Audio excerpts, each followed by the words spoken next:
Το τελείωσε. Το έχει καταπιεί, αυτό τελείωσε. Καταλαβαίνετε.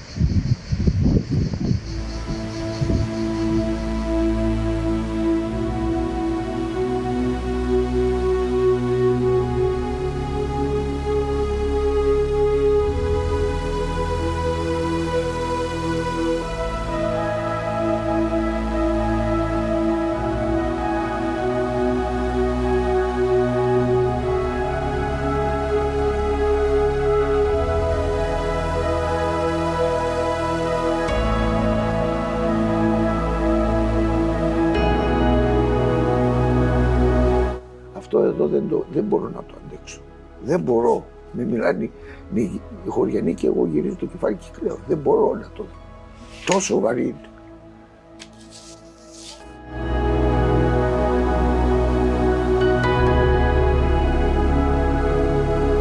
Είναι αγάπη που σε δένει με το δάσος, με τον τόπο εδώ, η ομορφιά αυτή που είχαμε. Και σου άρεσε να συμβάλλεις στο δάσος, να βοηθάς, να προσπαθείς να μείνεις ζωντανό, όπως προσπαθήσαμε υπερβολικά εμείς οι νέοι εδώ στα χωριά. Τουλάχιστον προσπαθήσαμε να σώσουμε το δάσος, δεν τα καταφέραμε, και μετά να σώσουμε τα σπίτια μας. Έχω μεγαλώσει εδώ σε αυτά τα μέρη. Όταν βρίσκομαι μέσα σε αυτά τα δάση, ένιωθα ότι έκανα προσκύνημα, ότι ευλαβικά προσκυνούσα τις ρίζες μας. Προσκυνούσα τις ρίζες μου. Αυτό ένιωθα και αυτό θα συνεχίσω να νιώθω παρά τη μεγάλη καταστροφή. Ξέφυγε από την πορεία της και έπιασε πολλά χιλιόμετρα και έτσι η Βόρειο Εύβοια σαν να λέμε ρήμαξε. Λοιπόν, τέλος πάντων. Τώρα η καταστροφή είναι ολοκληρωτική για 30 με 40 χρόνια. Δεν υπάρχει αύριο. Κάει και το αύριο.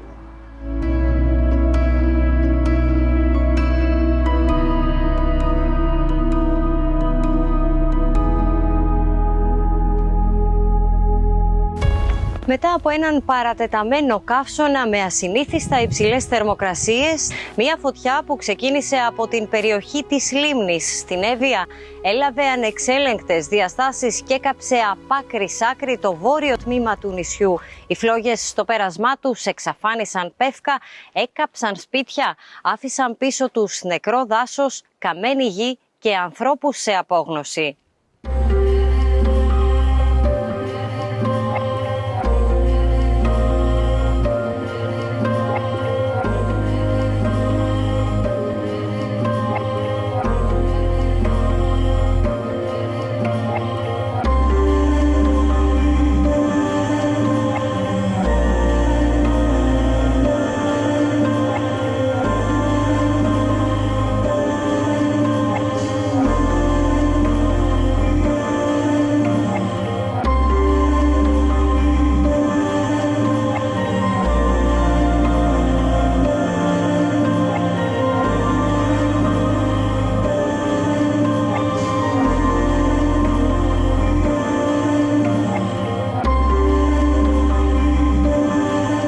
Έφυγε η μισή ζωή μας.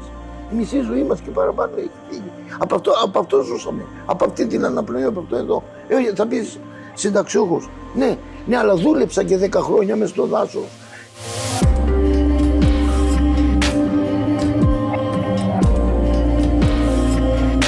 Χάθηκαν τα πάντα, όπως είδατε κι εσείς. Εγώ προσωπικά είμαι ρυτινοπαραγωγός. Είμαστε κοντά 1.200 οικογένειες που ασχολούμαστε με αυτό το αντικείμενο. Χάθηκε σχεδόν όλο το δάσος, σχεδόν όλη η δικιά μας η παραγωγή. Έχουν καταστραφεί τα πολυτιμότερα δάση πολλαπλής χρήσης της χώρας μας. Τα πιο σταθερά οικοσυστήματα με δυσμενείς επιπτώσεις πολύ μεγάλες στους δασόβιους και παραδασόβιους πληθυσμούς εδώ στη Βόρεια Εύβοια. Έχουν καταστραφεί οι περισσότερες καλλιέργειες, με σημαντικότερη την καλλιέργεια της ελιάς. Περίπου στα χωριά που έχει περάσει φωτιά έχουμε καταστροφή, θα έλεγα έναν πρόχειρο υπολογισμό, 80 με 90% της καλλιέργειας της ελιάς. Εδώ θα ήθελα να αναφέρω ένα προϊόν μεγάλης διατροφικής αξίας, το θαυμάσιο πευκόμελο, που συλλεγόταν εδώ στην περιοχή της Βόρειας Εύβοιας. Γίνηκαν οι φωτιές μπροστά από 30 χρόνια και πολλές εδώ στις Μιλιές, στο διπλανό χωριό. Δεν παίρνουν έτσι διαστάσεις. Δεν σκεφτόμαστε με τίποτα ότι από εκεί που πήρε φωτιά θα φτάνε εδώ. Προσπαθούσαμε δύο μέρες μήπως την κόψουμε τη φωτιά και ξαφνικά ένα βράδυ γύρισε ο αέρας και μας ήρθε στα 2 χιλιόμετρα από τα χωριά μας.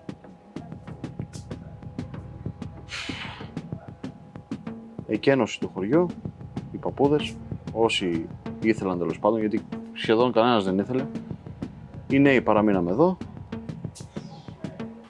Όλος ο παραγωγικός ιστός της Βόρειας Εύβοιας που στηριζόταν στο δάσος έχει καταστραφεί. Έχουν μείνει άνεργοι εκατοντάδες οικογένειες, ειδικά οι ρυτινοκαλλιεργητές. Φανταστείτε ότι μία μέρα ξύπνησαν και δεν βρήκανε να κάνουν το μεροκάματο το αυριανό, δηλαδή να πάρουν τα βασικά προϊόντα για το σπίτι τους. Τώρα είναι ολοκληρωτική εξαφάνιση της δουλειάς αυτής, γιατί το δάσος αυτός θα αναγεννηθεί μετά από 30-40 χρόνια. Το παιδί μου εμένα δεν θα με βλέπει σαν ρύτινοπαραγωγό, οπότε ούτε αυτός θα μπορεί να κάνει αυτή τη δουλειά. Οπότε έχει σβήσει το επάγγελμα αυτό.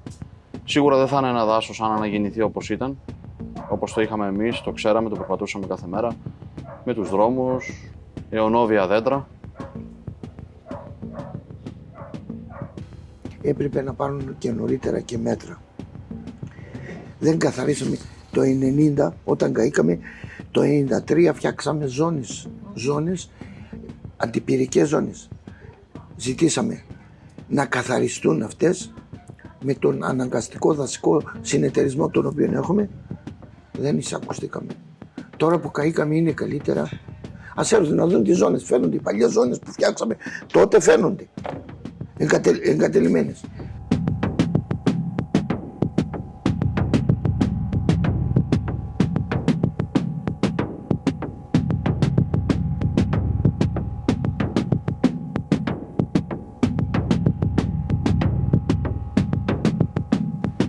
Δεν ξέρω, αυτά μπορούν να βλαστήσουν αυτά τα άγρια λίγο, έτσι απλώς για το σπίτι, δηλαδή μήπως γίνουν με 5-6-7 χρόνια και... Εγώ λέω ότι δεν θα προλάβω να δω πια τα πεύκα τα χοντρά τα οποία υπήρχαν και ζούσαν από αυτά τα πεύκα ο κόσμος. Θα το παλέψουμε, θα μείνουμε στον τόπο μας, με ό,τι μπορούμε, ό,τι μας απομένει, με βοήθεια από την κυβέρνηση που ζητάμε επίγον, σως, με όποιον τρόπο μπορούμε, τέλος πάντων. Εμείς η αλήθεια είναι δεν το έχουμε συνειδητοποιήσει ακόμα τι έχει συμβεί. Σταδιακά με τη φυσική αναγέννηση θα έχουμε μερική κάλυψη του τοπίου και περίπου σε 8 με 10 χρόνια θα έχουμε πλήρη κάλυψη του τοπίου.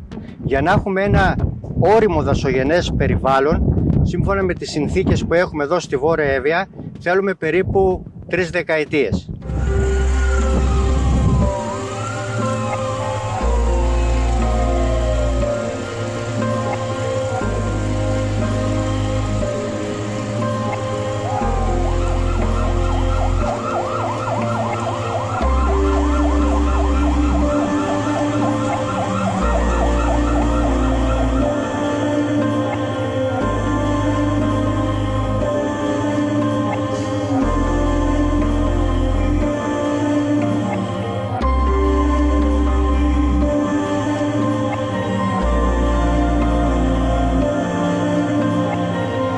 Για τους κατοίκους της Βόρειας Εύβοιας το δάσος ήταν το σπίτι τους που κάηκε, τα δέντρα η ζωή τους που χάθηκε.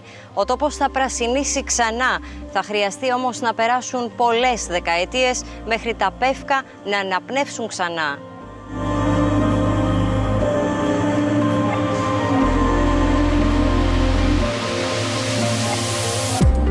Αυτό είναι πλέον το δάσος μας. Αυτό ήταν το σπίτι μας. Από αυτό ζούσαμε. Από αυτό εκατοντάδες οικογένειες δεν πεινάσανε για πολλά χρόνια. Τώρα μόνο η καταστροφή.